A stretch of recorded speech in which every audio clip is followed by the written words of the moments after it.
12 feet by 12 fit একটি কক্ষের ইটের গাঁথনিতে কয়টি ইট লাগে? কক্ষের মধ্যে দুটি জানালা ও একটি দরজা আছে। দরজার মাপ হলো 7 ফিট বাই 3.5 ফিট এবং জানালা মাপ হলো 5 ফিট বাই 4.5 ফিট। ওয়ালের পুরুত্ব 5 ইঞ্চি। এখানে দেখতে পাচ্ছেন আমি একটি ড্রয়িং করেছি। এই ড্রয়িংয়ের মধ্যে এগুলো হচ্ছে জানালা, দুটি জানালা এবং একটি হচ্ছে একটা দরজা।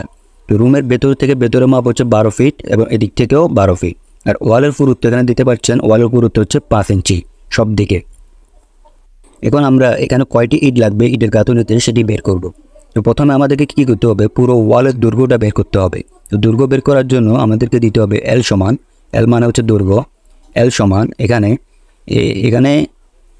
এখান থেকে পুরো ওয়ালটা নিতে হবে। ভেতরে যেহেতু 12 ফিট দেওয়া আছে আর এখানে ওয়ালটি হচ্ছে 5 ইঞ্চি, এদিক থেকেও 5 ইঞ্চি, তাহলে আমাদের টোটাল হলো 12 ফিট 5 ইঞ্চি 5 ইঞ্চি, টোটাল 12 ফিট 10 ইঞ্চি। 12 ফিট 10 ইঞ্চি, 12 ফিট 10 ইঞ্চির সাথে আমাদেরকে 2 গুণ দিতে হবে, কারণ ওয়াল এদিকে একটা আছে এদিকে একটা আছে, দুটি মাপই সমান। তো এদিক থেকে এই পর্যন্ত পুরোটাই হচ্ছে 12 ফিট 10 ইঞ্চি। আবার একইভাবে অপর দিকে এখান থেকে 12 ফিট 10 ইঞ্চি, এই জন্য 12 ফিট 10 ইঞ্চির সাথে 2 গুণ দেওয়া হয়েছে বা যোগ দিতে হবে। এবার অপর পাশে যে ওয়ালটি, এখানে দুই দিক থেকে যেহেতু আগে থেকে 5 ইঞ্চি বাদ দিয়ে দেওয়া হয়েছে, তো আমাদেরকে ভেতরে মাপটাই নিতে হবে শুধু, মানে 12 ফিটে নিতে হবে। 12 ফিটের সাথে একইভাবে যেহেতু দুদিকে দুটি ওয়াল আছে, তো 12 ফিট গুণ 2। তো এখানে 10 ইঞ্চিটাকে আমরা ইঞ্চিতে লিখতে পারবো না, তো এই 10 ইঞ্চিকে আমরা 12 দিয়ে ভাগ দিয়ে ফিটে নিয়ে আসতে হবে। যদি 10কে 12 দিয়ে ভাগ দেয় তাহলে 0.83 আসে, তাহলে 12.83 ফুট গুণ 2, 12 ফিট গুণ 2। তাহলে এটা হিসাব করলে আমরা পাবো 50 ফিট, অর্থাৎ আমরা দৈর্ঘ্য পেয়ে গেলাম, ওয়ালের দৈর্ঘ্য পেয়ে গেলাম 50 ফিট। এখন আমাদেরকে ক্ষেত্রফল বের করতে হবে। ক্ষেত্রফল বের করার জন্য আমরা ওয়ালের উচ্চতা ধরে নিলাম 9 ফিট। তো ক্ষেত্রফলকে আমরা এ ধরে নিলাম। ক্ষেত্রফল সমান হচ্ছে দৈর্ঘ্য গুণ প্রস্থ বা উচ্চতা। তো দৈর্ঘ্য এখানে 50 ফিট এবং উচ্চতা হচ্ছে 9 ফিট, তাহলে আমরা এটা হিসাব করলে পাবো 450 এসএফটি বা বর্গফুট। আমরা ক্ষেত্রফল পেয়ে গেলাম, ক্ষেত্রফল 450 বর্গফুট।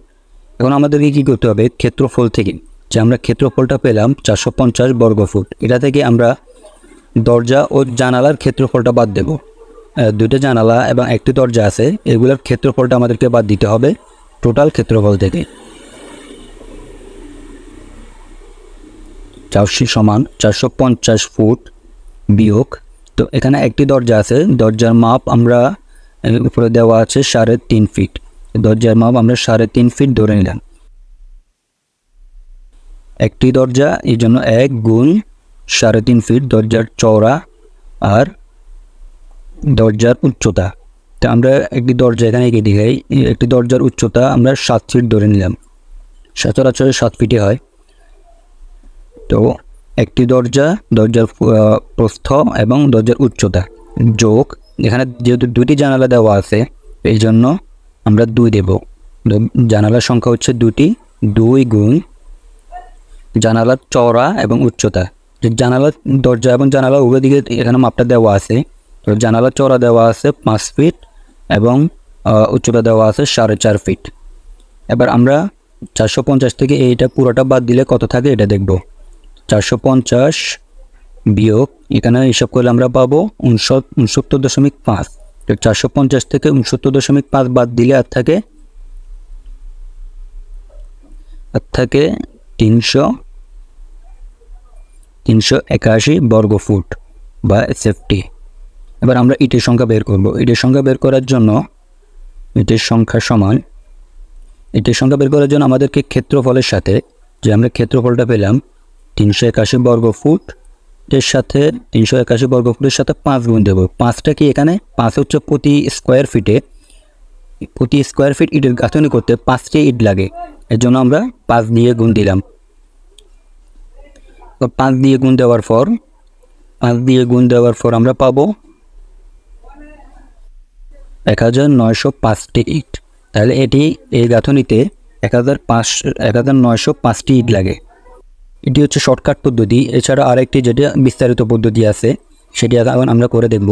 তো একইভাবে আগেন আমরা লিখলাম ইটের সংখ্যা সমান ইটের সংখ্যার সমান আমাদেরকে যে বর্গফিটটা আমরা পেলাম,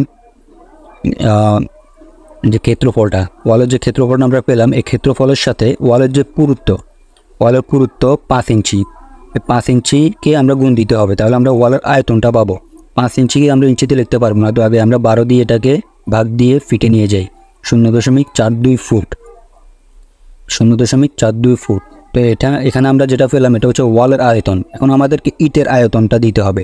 তো একটি ইট আমরা এখানে এটা দেখাই, একটি ইট মশলা সহ একটি ইটের আদর্শ মাপ হচ্ছে, মশলা সহ একটি ইটের আদর্শ মাপ হচ্ছে 10 ইঞ্চি, 5 ইঞ্চি এবং 3 ইঞ্চি। এটা হচ্ছে মশলা সহ একটি ইটের আদর্শ মাপ। তো ইঞ্চিকে আমরা 10কে আমরা ভাগ দিলে 12 দিয়ে ভাগ দিলে পাবো 0.83 ফিট, 5কে ভাগ দিলে পাবো 0.42 ফিট, আর 3কে 12 দিয়ে ভাগ দিলে 0.25 ফিট। এবার আমরা ওয়ালের যে আয়তন তাকে ইটের আয়তন দিয়ে ভাগ দেব।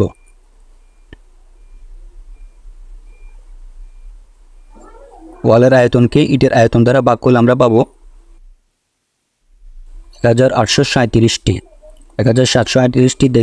এখানে দেখতে পাচ্ছেন যে মোটামুটি একটা ভালো ব্যবধান আসছে, কারণ 5 হচ্ছে এখানে অবচয় সহ দেওয়া। এটার গাঁথনি বের করার জন্য 5টি হচ্ছে অবচয় সহ দেওয়া, কিন্তু এখানে অবচয় সহ আসেনি, শুধু অ্যাকুরেট যে মাপটা ওইটা আসছে। এর জন্য আমরা এখানে 5% অপচয় বাবদ ধরে নিলাম। 5% অপচয় বাবদ ধরে নিলে তাহলে এটির সংখ্যা পাবো 1929টি।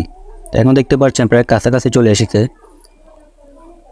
এভাবে আমরা ইটের সংখ্যা খুব সহজে বের করতে পারি। ভিডিওটি ভালো লাগলে অবশ্যই লাইক এবং সাবস্ক্রাইব করবেন। আল্লাহ হাফেজ।